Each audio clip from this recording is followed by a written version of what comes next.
ఈరోజు జరుగుతున్న ఎమ్మెల్సీ ఎన్నికల్లో అధికార తెలుగుదేశం పార్టీకి చాలా కీలకం ఈ ఎన్నికలు. అధికారంలోకి వచ్చిన 9 నెలల్లో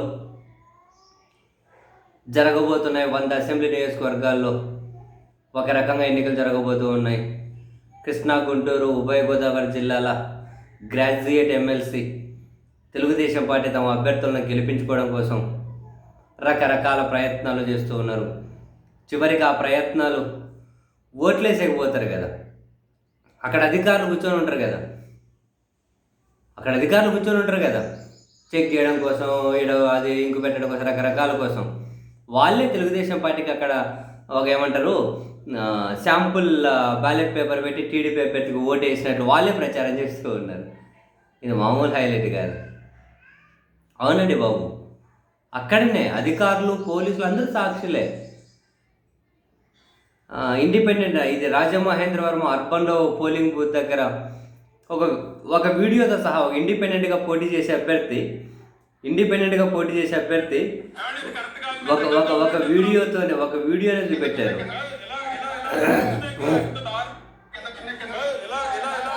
చూడండి. చేయడం డైరెక్ట్ బూత్ దగ్గర శాంపుల్ బ్యాలెట్లు ఇవన్నీ చాలా అధికార దుర్వినియోగం జరుగుతున్నది. అందరూ ప్రతి ఒక్కరు కూడా చూడాలి. ఇంత అధికార దుర్వినియోగం. పల్లె వెంకటరాజు గారు టీడీపీ ఇదిగో కరెక్ట్ కాదండి. ఇదేంటండి ఇది చాలా దురదృష్టకరం. పోలీసుల దగ్గర డ్రింకింగ్ చేస్తున్నారు. ఇది కరెక్ట్ కాదండి. ఇది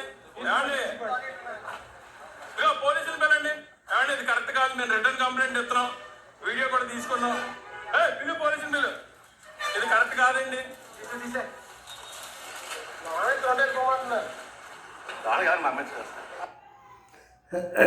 అన్ని దగ్గరలో సర్క్యులేట్ అవుతుంది వీడియో. అక్కడ డైరెక్ట్గా పోలీసులు అధికారులు ఉన్నారు. యథేచ్ఛగా ఎంత దారుణం. ఇండిపెండెంట్ అభ్యర్థి వీడియో తీసి పాపం మా అన్న ఇదేంది, ఇది ఇంత దారుణమా, ఇంత దుర్మార్గమా, మేము దీని మీద రిటర్న్ కంప్లైంట్ ఇస్తామంటున్నారు. ఊకో అన్న సామి, నువ్వు వెళ్ళి రిటర్న్ కంప్లైంట్ ఇస్తే నీ మీదనే మళ్ళీ కేసు పెట్టి సాయంత్రం 4 గంటలకు కేసు పెట్టి మళ్ళీ 6 గంటలకు 10 గంటలకు రాత్రి 12 గంటలకు వచ్చి నీ ఇంటి దగ్గరకు వచ్చి నిన్నే తీసుకెళ్తారు. మళ్ళీ బెయిల్ రాకుండా 111 అనేది ఏదో పెడతారు. ఇంకా అంతే కొన్ని రోజులు జైల్లో పెట్టేసి శుతిగా మా ప్రతాపం అంటారు. రిటర్న్ కంప్లైంట్ అంటే మీరు ఇచ్చి ఎవరు తీసుకుంటారు? ఆడ పోలీసులే సాక్షులుగా ఉండి ఇంకో కేసు తీసుకునేది ఎవరు? పోలీసులే అక్కడ సాక్ష్యంగా ఉన్నారు. ఇవన్నీ జరుగుతూ ఉంటే మళ్ళీ అన్న కేసు పెడతాడట. రిటర్న్ కంప్లైంట్ అంటే ఎవరు పట్టించుకుంటారు?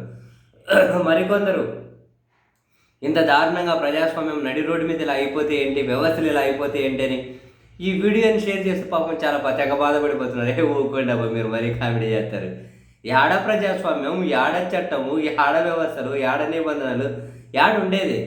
ఎవరి అధికారంలో ఉంటే వాళ్ళకు పనిచేయడం కోసం మాత్రమే ఇవి ఉన్నాయి. దానికోసం మళ్ళీ వీళ్ళు పెద్ద తోపులు, తుడుకాళ్ళని బిల్డప్పులు. ఎవరు అధికారంలో ఉంటే వాళ్ళ కోసం పనిచేయడం కోసం మళ్ళీ వీటికి స్వయం ప్రతిపత్తి ఎందుకు, స్వతంత్ర వ్యవస్థలు అనడం ఎందుకు? దేనికోసం ఇవన్నీ? ఇంత యథేచ్ఛగా అధికారులే పోలీసుల సమక్షంగా ఇట్లా జరుగుతున్న ఎన్నికలు. ఎవరు అడిగేది ఉంది, ఏం చేసేది ఉంది? వ్యవస్థ ప్రజాస్వామ్యం గురించి మాట్లాడతారు. ఎవరు చట్టం గురించి మాట్లాడేది? ఎవరికి రాజ్యాంగం అవసరం? అన్నీ కామెడీలే. ఊకండి అబ్బా సాంగ్.